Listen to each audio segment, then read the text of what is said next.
Bismillahirrahmanirrahim. Assalamualaikum warahmatullahi wabarakatuh.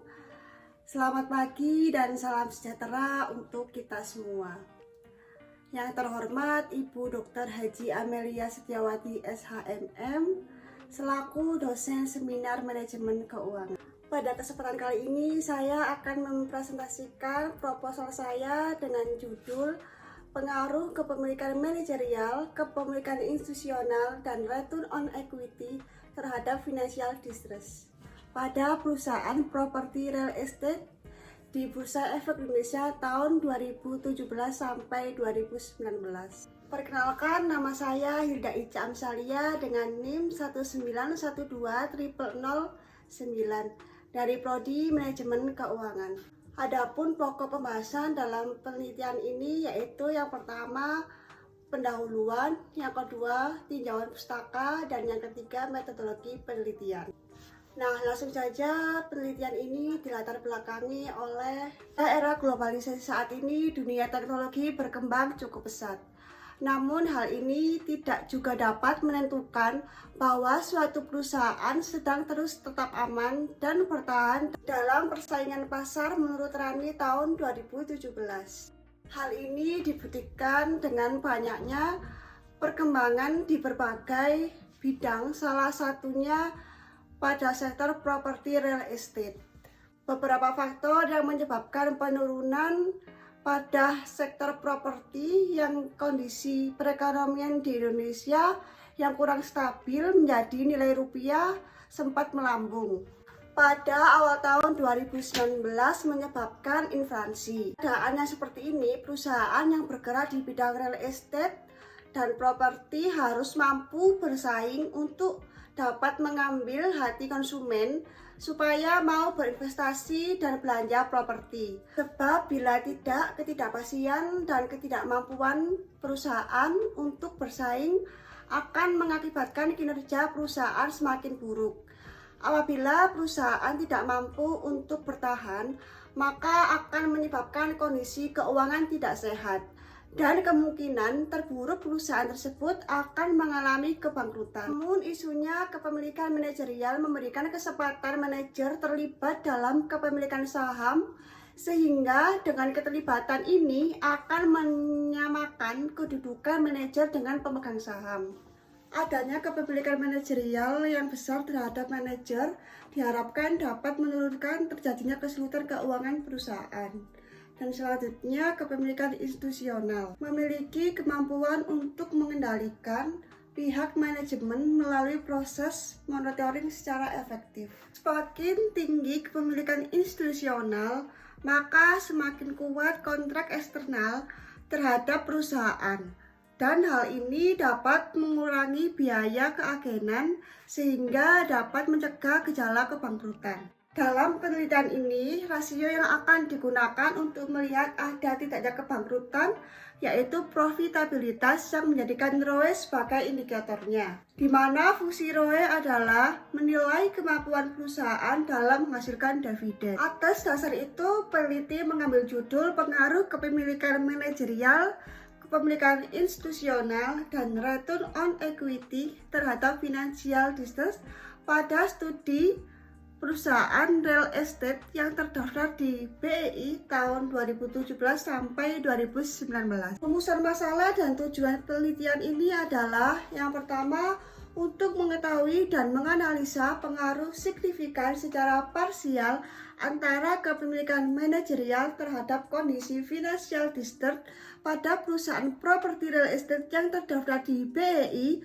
periode 2017 sampai 2019. Yang kedua, untuk mengetahui dan menganalisa pengaruh signifikan secara parsial antara kepemilikan institusional terhadap financial distress pada perusahaan properti real estate yang terdaftar di BEI periode 2017 sampai 2019.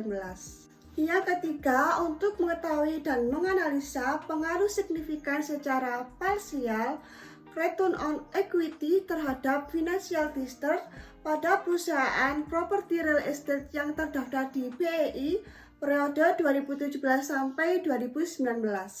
Yang keempat, untuk mengetahui dan menganalisis pengaruh signifikan secara simultan kepemilikan manajerial, kepemilikan institusional, dan return on equity terhadap financial distress pada perusahaan properti real estate yang terdaftar di BEI periode 2017 sampai 2019. Adapun manfaat yang diharapkan dalam penelitian ini ada dua, yaitu pertama, manfaat teoritis sebagai bahan kajian teoritis dan referensi. Yang kedua, manfaat praktis bagi penulis, kesempatan penulis untuk menerapkan pengetahuan bagi dunia akademisi sebagai literatur untuk penelitian selanjutnya. Bagi perusahaan diharapkan dapat menjadi pedoman dalam pengambilan keputusan mengenai laporan keuangan sehingga bisa menghindari terjadinya kondisi finansial distress serta mencegah terjadinya kebangkrutan. Bab 2 mengenai kajian teori. Yang pertama mengenai struktur kepemilikan yang dibagi menjadi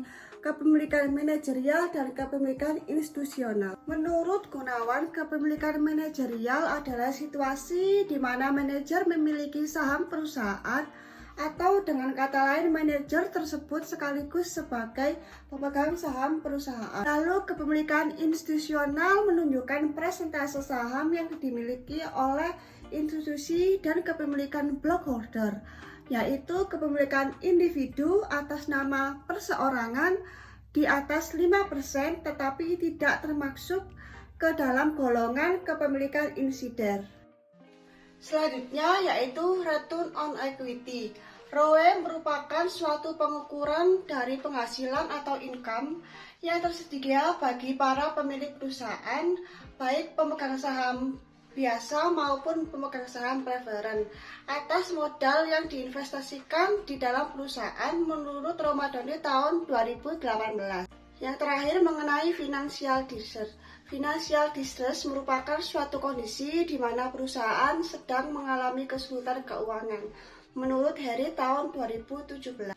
Metode prediksi financial distress menurut Edi dan Tania tahun 2018, model Spring adalah prediksi terbaik untuk financial distress di antara prediksi lainnya karena memiliki akurasi tertinggi berdasarkan hasil uji koefisien determinasi yakni sebesar 69,7%. Berikutnya mengenai penelitian terdahulu.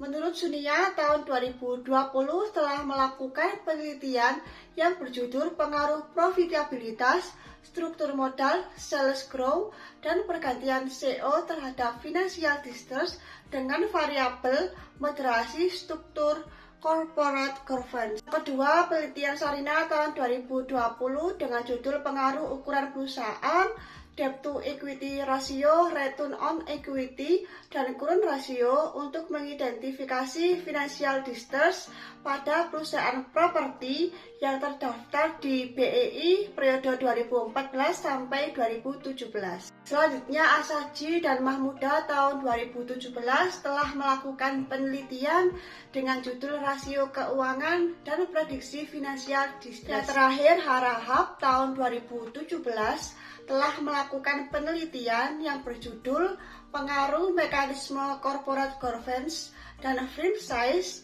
terhadap financial distress pada perusahaan properti dan real estate yang terdaftar di BEI tahun 2010 sampai 2014. Untuk kerangka konseptualnya bisa dilihat di slide bahwa X1, X2, dan X3 berpengaruh secara parsial terhadap Y, sedangkan X1, X2, dan X3 berpengaruh secara simultan terhadap Y. Dari kerangka konseptual tadi, penulis dapat membuat hipotesis yaitu yang pertama, kepemilikan manajerial berpengaruh signifikan secara parsial terhadap financial distress perusahaan properti real estate yang terdaftar di BEI tahun 2017 sampai 2019. Yang kedua, kepemilikan institusional berpengaruh signifikan secara parsial terhadap kondisi financial distress studi perusahaan properti real estate yang terdaftar di BEI tahun 2017 sampai 2019.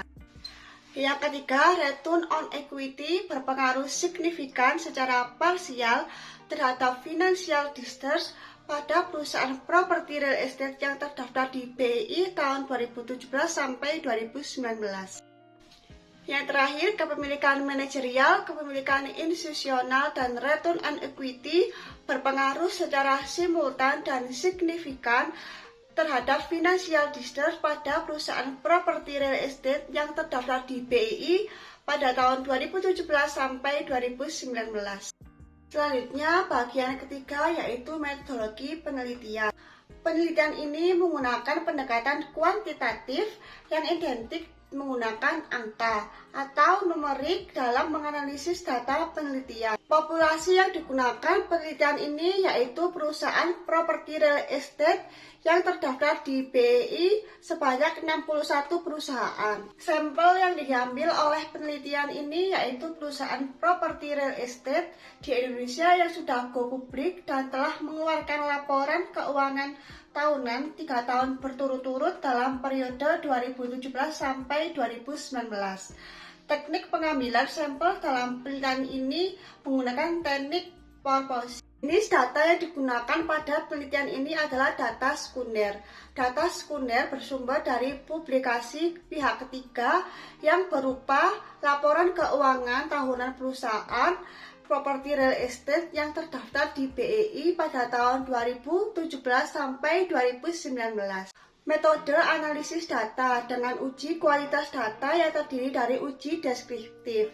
Selanjutnya, uji asumsi klasik yang terdiri dari uji normalitas, uji multikolonaritas, uji autokorelasi, dan uji heterokodesitas. Yang terakhir yaitu uji hipotesis yang terdiri dari uji regresi linear berganda, uji T, uji F, dan uji koefisien determinasi. Baik, itu saja yang bisa saya paparkan. Mohon maaf bila ada salah kata. Akhir kata, saya ucapkan terima kasih.